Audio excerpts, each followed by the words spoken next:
And just look at the deep state's number one president, Barry Soetoro, who sent them $1.7 billion in cash, physical currency. That's how criminals operate. It's way hard to trace, and what better way to wash your money? But on a whole, just look at how many people have been conspiring against our president from the Obama administration have ties to Iran.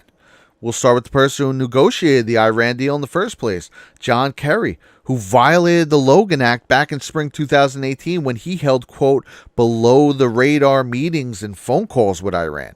His daughter is married to an Iranian. You have Peter Strzok, this creep, who, while being questioned by Congress, smiled like he was the villain in a B movie, lived in Iran as a child in the 70s while his father was serving in the Army Corps of Engineers. He lived there in the years leading up to its takeover and overthrow of their government. And then they left. Next, his family moved to Upper Volta in 1980 and lived there for 3 years leading up to its takeover and overthrow of their government. And then they left. Then his family moved to Minnesota, which, surprise, surprise, is now referred to as the terrorist capital of the United States. So Strzok's family was living in Iran and Peter going to school in Tehran where his mother teach and his father was military right before the deep state took it over. They then moved to Upper Volta right before they were taken over in a similar coup. They then moved to Minnesota, whose 5th district is represented by Ilhan Omar.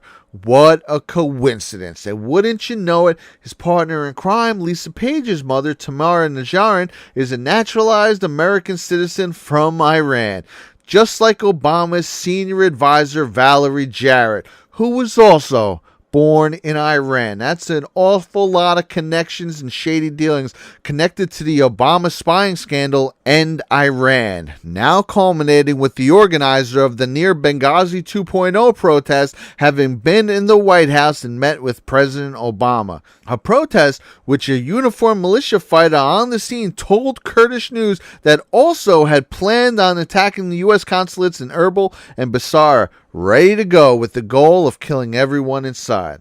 Right, that's what the deep state does. They cause chaos and terror. President Trump and what he represents is a threat to them on so many levels. They need to keep creating turmoil so they can use his responses against him. They have no real weapon against him. And he outed their whole system on 8chan.